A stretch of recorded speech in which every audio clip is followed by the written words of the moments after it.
The few days have gone by. I mean, what have these days been like preparing for Kentucky? Have you talked to your old friends that you mentioned on Saturday night? Do you have plans set up? Just what have these days been like in preparation for your return? Um, our focus the last few days has been us.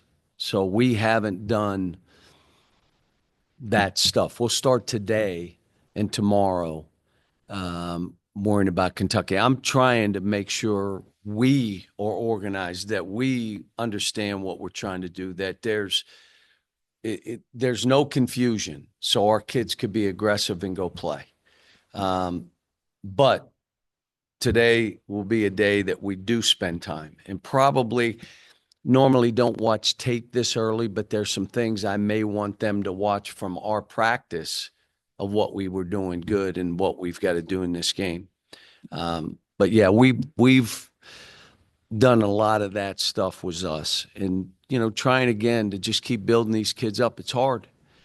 They've lost some games that you know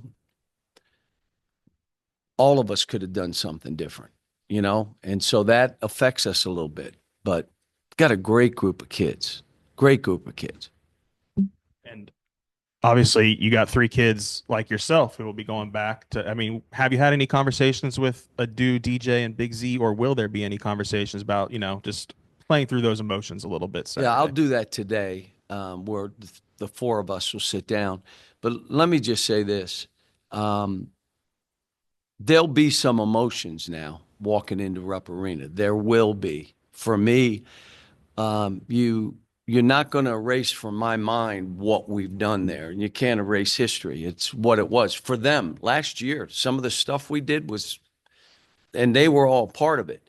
So, walking in, there'll be emotions. There'll be, uh, things that, I'm going to walk in. Now, we walk in Friday night, so I get to run a little run through in Rupp. We'll be in there Friday night. But yeah, you can't, I cherish my time there, and so does Ellen and our family.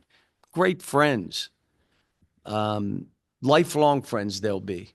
Now, I want you to understand, even my friends are Kentucky fans. They grew up with Kentucky, and they're going to be Kentucky fans. Now, I hope they have Red Sox on, but that's what it is. And, I look forward to walking in the building and, as an opposing coach, I'm the opposing coach. In my time, I don't remember them ever cheering an opposing coach. So if that, I'm fine. All I know is the fans, they're terrific. They were terrific during our run. They're engaged. Um, and my guess is they're going to be really engaged on Saturday. Is Ellen traveling with you this weekend? No, she's not. She's under the weather. Coach, along those lines with those three guys, you mentioned there's going to be emotion. In your experience through the years, can that be a good thing, a bad thing? Kind of what's the balancing act there when there's an emotional side of it? You just got to explain and talk to them about what the beginning will be like. There'll be some anxiety. There's going to be. This is kind of like taking players back home. They were absolutely engaged with everything there, and now they're going back to that situation. So I just got to talk to them about being calm in the storm. Got to talk to them about the anxiety early. It's going to be there. And that's why when everybody was just concerned about me walking into Rupp, what about those three too? And my focus was more on those three walking in than me. And I'll say it again. This is, you're not erasing what happened there for me. And so my memories of my players that I coached there, they're Kentucky fans, but I coached them. So they also have a relationship with me. And what my hope is, what we did there, we do here. Now, in league play, we're off to a little slower start than I thought we'd be. But that's all right. Let's grow from this. Let me grow from this. We want to do the same here, have the same stuff with players, the accomplishments, competing for championships and all this stuff. Want to do it here. But all of us walking in, yeah, it's going to touch us. It's going to be emotional. Am I looking forward to it? It's the next game for me, yet there's going to be some added stuff, seeing friends, being around people that I care about, that I love, having thoughts of walking in and seeing that place. Yeah, it'll be different. I've got a little bit of an off-topic question, but Hunter just announced yesterday the reseating plan for Bud Walton. I know you don't have any control over ticket prices, but with it came for a pretty significant increase for maybe the families of 4 or 5 or 6. I'm curious, with given your blue-collar background, is there any concern about maybe pricing out those kind of I've been families? through 3 of these now, and all the places did it, and they did it for the right reasons. You just don't want to leave anybody behind, especially people who have been there since the mid-90s. And Hunter has been on this. This is not a process that was a 6 months. This is years in the making. And I think he really thought it through. Like, if you have a seat, you're going to have a seat. So you may have to move a little bit, but you're going to have your ticket. And that's what he told me. And I said, that's we just can't forget about those people who have been there and had their father there, their grandfather there, that, have been big and supporters of this program. And I think the administration's got that, and they know it. It's painful. To be honest, it's painful. And again, 3 different places. UMass, I think we did it at Kentucky. And I believe we did it at Memphis at some point, because we moved, though, from the Pyramid to the FedEx Forum. So, yeah, that's all part of athletics and the changing environment. Based on your Monday radio show. So when you've got an incoming bazooka round, how do you brace for that? Kentucky. Well, look, I'm an opposing coach walking in the building. And I get that. And I'm not bitter in any way.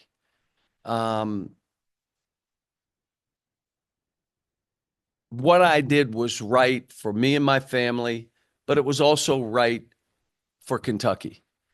And Mark Pope has done a fabulous job. He knows that program because he played in it.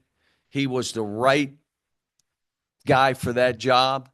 And I'm walking back into that environment. Yeah, there may be some boos. There may be a lot of boos.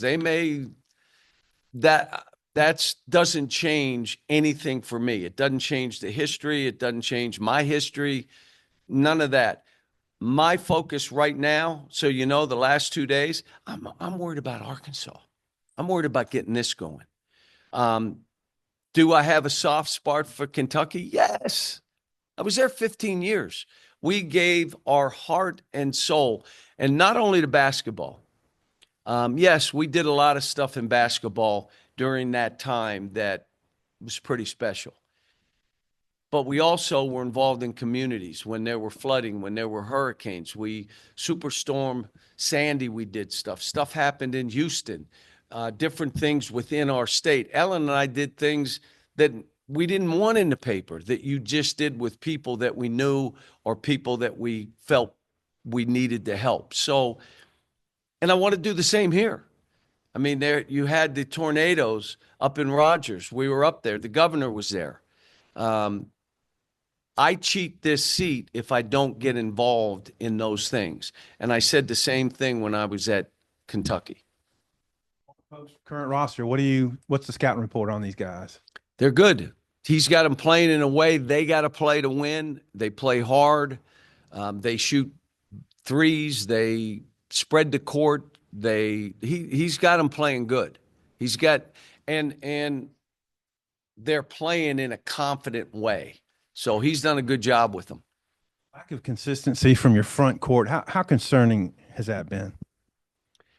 We need more from our front court. We do. But, we got the guys.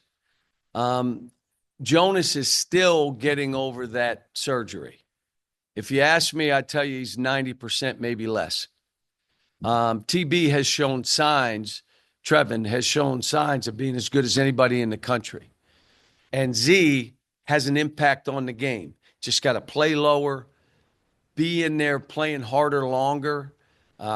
We do need to throw those guys the ball. We've worked on it. So, yes, we need to throw them the ball. But, we're creating good shots for each other. We just let's hope a bunch of them are dropping.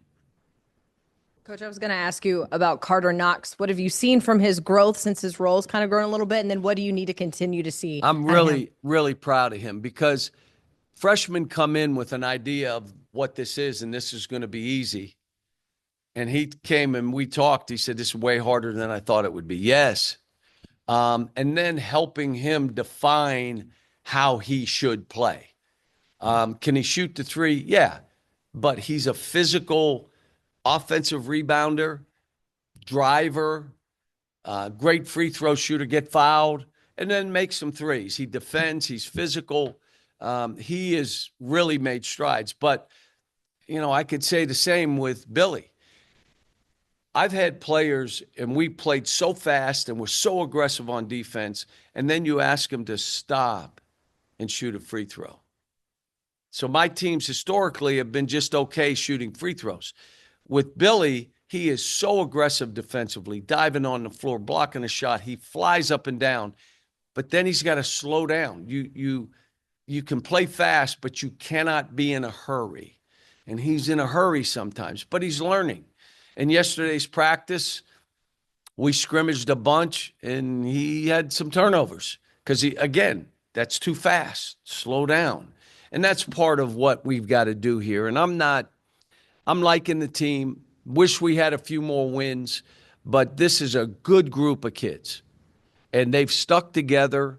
Our last game, our fans it was ridiculous. They were on it. They were in it. The place was packed. We just got to stay that way, and let's see if we can start breaking through on some of these games. Does the lack of a midweek game maybe help for the preparation and handle the emotions playing a team like Kentucky? Maybe. Maybe we went through it, but we played on Wednesday, and Oklahoma had the week off. But we played Wednesday. Kentucky played Tuesday, and we had the week off. So they have a day off and a couple days to prepare. It's a little different than what we went through. But, we needed to catch our breath. But you catch your breath to go into Rupp Arena. And then will you talk to the freshmen that were, committed to Kentucky with you before they came and followed you? Like what the emotions will be like for them? Well, Billy and Carter, we'll have a conversation. Boogie obviously won't be playing in the game, but yeah, it's all I can keep saying. I come back to my memories and my fond memories and the experience there. I will always cherish what we did there. The UMass, the Memphis, the Kentucky. Let's do that here. Let's get this and let's start some new memories. But the slow start in the league, in this league, which is and everybody now you're seeing you're getting dinged, it's what it is. This league is going to be one of those leagues at the end of the year. Going to have a lot of teams in the NCAA tournament. We just got to fight to get back on that side. Obviously, Brad spent a lot of his life in Lexington, played for you there. Now he's on staff here. What do you imagine this is like for him going back there? He and Tyler Eulis, the same. Tyler's memories and Brad's memories of their time there, they cherish them. We do. It's a special place, just like Arkansas. It's a special place. So they're going to go in.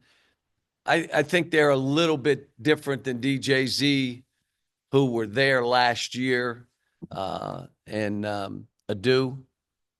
But so it should be for all of us.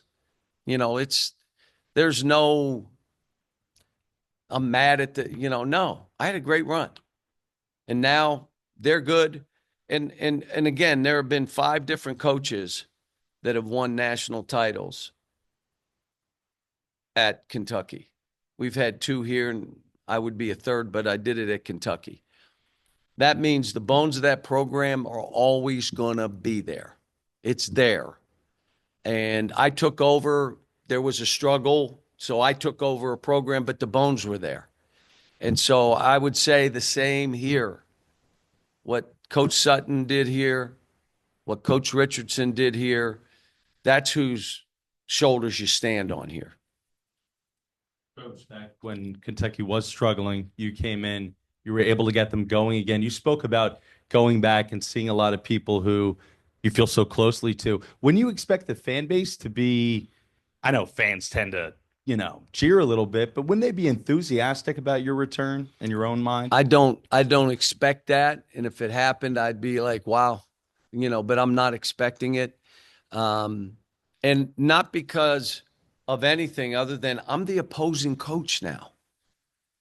I mean, again, they all remember what went on and where it started and how we got it going in that span of time that, it could be matched, but you're going to have to really do some stuff. And I'm not just talking at Kentucky, I'm talking anywhere.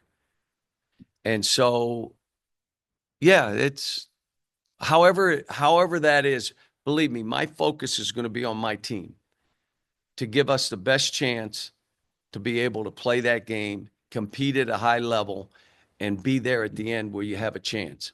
And then just on that note, you mentioned trying a couple different things in practice. Maybe what's 1 or 2 things you feel comfortable saying you think you worked can do on differently? We worked on some pressing stuff. We worked on a 1-3-1 zone. We worked on a box and 1. We've done different things. Talked about your front court earlier. Jonas only played 9 minutes this last game, and you mentioned after that you wanted somebody in to rim protect. You also mentioned the fact that he's only about 90% less, but even if he is only 90%, what are the things that he needs to do better between last game against Oklahoma and this game against Kentucky to increase those minutes? 2 days ago in practice, he was really good. And yesterday he was okay. So here's what I would say. Sprint that floor. Fly up and down. Don't be behind the action. Go after blocked. Go block a shot. You're capable of doing that. Go get blocks. And now give us some offensive rebounding. Go get that. We'll throw you the ball some. We're going to put you in high splits where you're a passer. You can do all that. I'm telling them, let's take 2s right now. Make some free throws, make some 2s, and then maybe step back for a 3. So, but he knows. He and I have talked about it. I've coached a lot of really good guys, great kids, great people. He's one of them. One of the nicest. It's even hard to get mad at him because he's the nicest person that you'll ever be around. The other thing I wanted to ask you about, you mentioned on your show Monday about contacting former kids. And the reason you did that was to make sure that they got all their paperwork filed so they could get their NIL money. Then we bring up earlier today, rising ticket prices, things like that. For the fans that might be worried about getting priced out, what needs to be done? What needs to get NIL under control so we're not in a situation where fans who've been coming to games forever and ever finally just say to heck with it and stay at home? First of all, again, this is what I've been told, that Hunter's making sure that if you have a ticket, you will have seats in this building. That's done. The NIL, we'd have to have a long conversation of where that goes and what it does. And again, I'll be honest, I'm so focused on this team right now. The only reason I spent time, I knew there was a deadline Friday. So 95% of the players that I hit me back. And that was about 30 of them. That, yes, I'm in. Thanks for reminding me. Hope you're well. nothing that a couple W's won't cure was my text back. But it's, yeah, you know, my background. So, you know, where my mind and heart is. And, painful to go through this though. Coach, you've mentioned the past couple games about hunting free throws, last 3 games really, and there's been some discrepancies in, Missouri, not many, and then Georgia a lot. Is anything changing in terms of y'all's play and getting to the line, or is it just a different What whistle night you'd today? have to watch it, and that's what reporters do. They've changed in what we've done, or they're not. They're playing the same way. They're just not getting to the line as much. That would be you guys. The whole thing for me, folks, whatever you call it this end, just do the same. And then I don't say anything. You can't call a foul on a shooter and they do the little arm touch and hip and that, and you don't call any of them. You can't do that. Okay, my guy did foul. Just call it down this end now. They call a reach in foul on my guy. My comment will be, all right, now we're watching down this end. Now they don't call it 3 times down there. Then I'm a little more aggressive because all I want is whatever you're doing here, do down there. How about this? I've had some guys that it was a poorly officiated game, but I wouldn't say anything. You know why? It was poorly officiated on both ends. Both ends. So, okay, then you can deal with it. I haven't watched the video, but I've just been notified Coach Pitino sent a message to the Kentucky faithful 10 minutes ago asking them not to boo you. Thoughts on that from Coach Pitino? That's nice of him to do, but it's look, those fans are so engaged. Like these fans. Those fans travel. If you're doing well, they're crazy. If they're doing poorly, they're just as engaged. So I was there 15 years. I love the fans there. But they're engaged. You've coached a lot of really good players over the years, numerous draft picks. I'm curious, when you have a guy like Adu who's stuck with you for 3 years and evolved the way he has, is there a certain level of gratification when you see a guy develop from where he started to where he is now? You love every player you coach. At least I do. Some you love a little bit more. I coached his dad. He'd been coming to my camp since he was in 7th or 8th grade. So I've seen him, okay? He and I had a heart-to-heart the other day about some of the things he's got to start changing and doing. And I said, I'm saying this because you have a chance of being one of the best. Well, then be that. And it was just these 3 things. You can do these. And then he's coming out and practice and he's trying. I mean, he's come so far. Now you got to finish it off. And it's not just about how you're playing how you're playing with us. All that stuff matters. And but he's getting better. And he's another one, he's a good guy. He's always wanted to be, when he was 5'8" and 5'9", I'm going to play for you. Okay. And then he got to 6'3". Okay. And then all of a sudden he's 6'5", 6'6", and then he's now 6'8". So yeah, it's like I tell these guys, sometimes I hurt for them because I want them to play well for themselves too. And you hurt for them. You're not mad. They don't disappoint me. Why can I say this team doesn't disappoint me? Every game we played, what? They fought. They played hard. So you're not going to disappoint me. You're not making shots. You're not a robot. It's not a computer game. That happens.